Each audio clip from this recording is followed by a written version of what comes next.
joining a trade union movement, becoming in the executive was something good, in meaning that it was a chance for social mobility. It was a chance for you to get into political life. We see in the last few years, the government have been appointing certain people as senators to represent labor. Now, this could be a carrot and stick policy. If you take somebody from an organization, let's say the PSA, and put them and make them a senator, you expect the PSA to stay quiet. Okay, we'll come back. We'll talk about when we come back from politics, the break. right. We're going to talk about the politics right. of trade unionism with both gentlemen. So we'll be taking a short commercial break. As soon as we come back, we'll look at trade unionism, we'll look at politics, and we'll look at Labor Day. Stay tuned.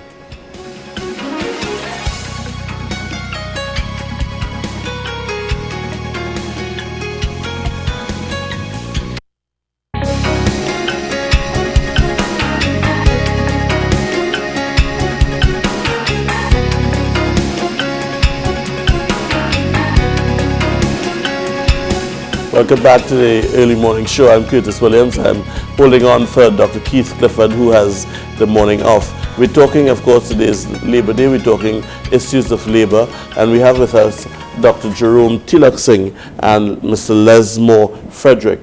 Before we went to the break, Dr. Tilak Singh, you were giving us a history of the labor movement as it relates to its involvement in the politics of Trinidad and Tobago. Right. Now, the history between politics and trade unionism has not been a nice one. Now, it started off as a good idea for politicians to get in, for trade unionists to get into politics, to better represent the people, so their grievances could be properly aired, and so that England, Britain, would be able to hear these problems. And what had happened before 1925, in 1925, Britain allowed 7 elected seats in the Legislative Council, that is today's Parliament, and Cipriani was able to get Rudal Tilak Singh on his side. But what happened before? There was a political link in that the TWA began to send petitions, memorials, letters to the British Labour Party in England, to the Trades Union Congress. So that link between trade union and politics began to develop. Now, what happened is that when these middle-class leaders from the trade union movement got into politics, the argument was that they sort of forgot the people's interests. They became more concerned about promoting themselves. They didn't seem to address the people's issues. But if you look at their arguments in the Hansard, you will realize that a lot of the topics were working-class issues. Cipriani talked about workmen's compensation. In the 1920s, 1927, he got that act to be passed. The employers were very hesitant in compensating employers who got limbs crushed, who died in their jobs. Cipriani also attacked the issue of foreign labor. This means that people from Europe were getting the best jobs. People from the other islands were coming to Trinidad and getting our jobs. Cipriani addressed that issue. The TW addressed that issue. And when Butler, later on in 1946 and 1950 elections, got into politics, it was a radical political issue now. The trade union movement began to get respect from Britain. And I have always argued, I've argued in my thesis and in other conferences, that the real father of the nation is not really Eric Williams, Dr. Eric Williams. The fathers of the nation, people like Captain Cipriani, Timothy Rudolph, Adrian Colarienzi, Tubal Uriah Butler. These are the people, the precursors of independence. They helped undermine colonialism. They helped undermine imperialism and give us independence. Eric Williams really came and gave a rubber stamp to put that official thing. But the real damage was done by these labor people. Now, in 1943, if I could backtrack a bit, Adrian Colarienzi got promoted to the Executive Council and the Legislative Council. He was the President General of both the OWTU and the All Trinidad Sugar Workers and Factories Workers Trade Union. That is the present-day sugar union that Indira Singh is there. When Rienzi got promoted to the Executive Council in 1943, he looked like a social climber. He had to resign his post as President General of the Sugar and Oil Union. And this was a blow to the labor movement. Here you had one individual, an East Indian, in charge of the Oil and Sugar Union, the two biggest unions, and he gets promotion. So you see what is happening? He gets promotion to politics and he forgets the labor movement. He has to resign that post. It also happens with Butler. Butler gets caught up into the politics, right? And So- yeah, go ahead. So, sorry, go ahead, John. Well, I have always advocated that there's need for a dichotomy between labor, the labor movement, and the political party. So that when you look at the affiliation between trade unions and political parties, as in the case of the ULF, which was a unification of number of progressive trade unions that came into being somewhere just before 1975. These unions at the end of the day realized that, just like what Cipriani was saying, that in order to achieve more, in order to maximize the benefits of the labor movement, there was need for the formation of a political party. But the dichotomy between labor and politics ought to have been maintained. That is a problem that is being faced today. And I have been advocating that political parties, trade unions, must maintain that dichotomy so that you will not have the problem that the leaders in the past experienced. I mean, do you think that at the moment that there are trade unions which are definitely linked to the ruling party or to the opposition party? I mean, I would want to say more the opposition, not the ruling party. Historically, that has been so. The labor movement played a more significant role towards the move towards independence in more of the Caribbean islands like Jamaica, St. Vincent, Antigua, But in the case of Trinidad, the labor movement did not, from my research, did not play a significant role towards that. Jerome, that's your view? No, I personally feel that the trade union movement,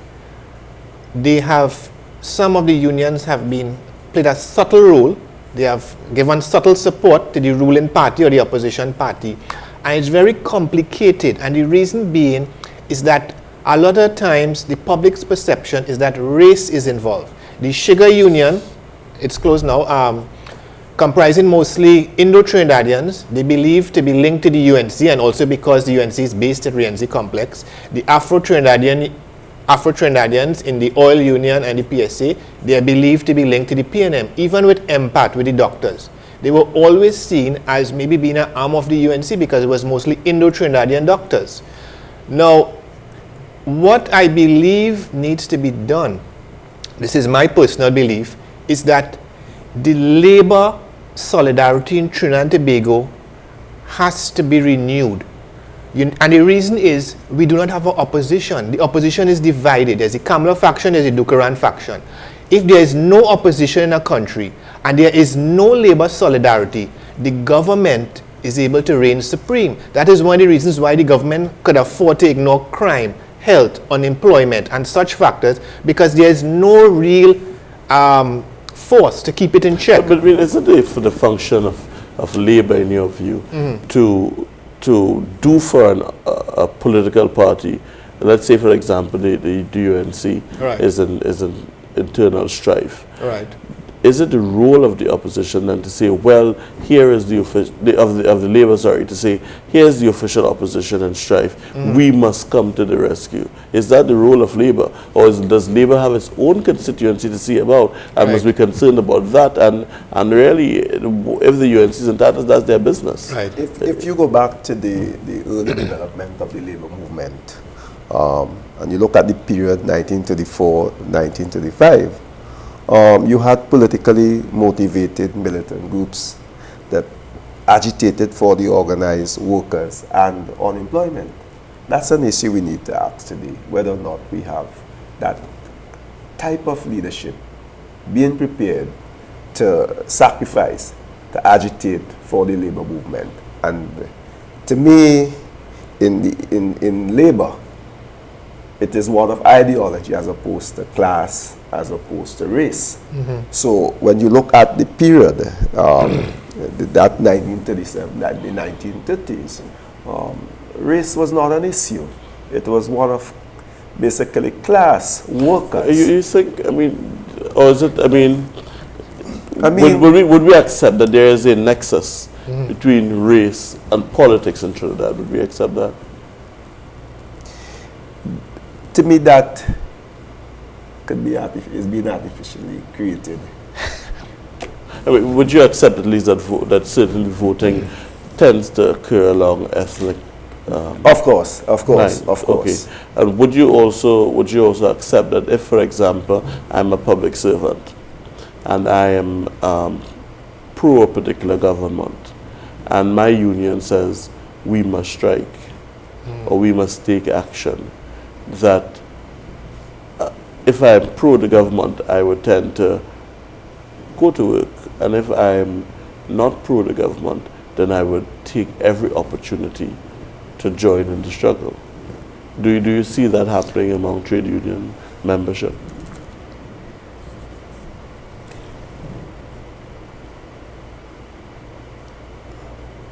As I said, well, I haven't really looked at it in a formal way. But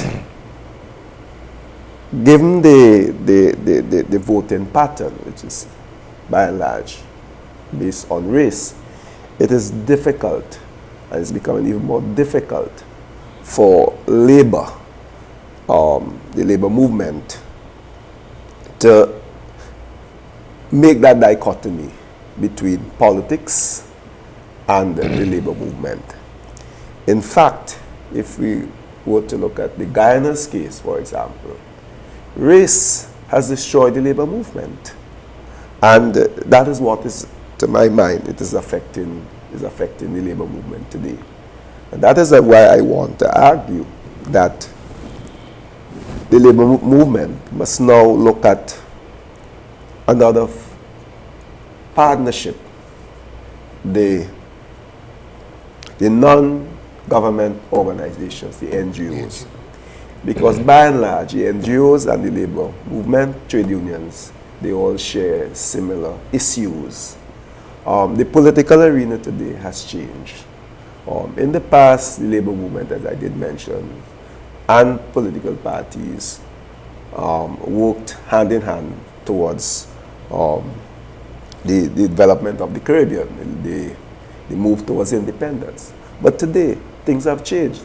And you go to England, for example, the said Labour Party that was created by the labor movement in order to give labor a voice. Today seem to be more conservative than the Conservative Party. And you ask why? As I said, sorry, go on. We have moved away from the Keynesian economics.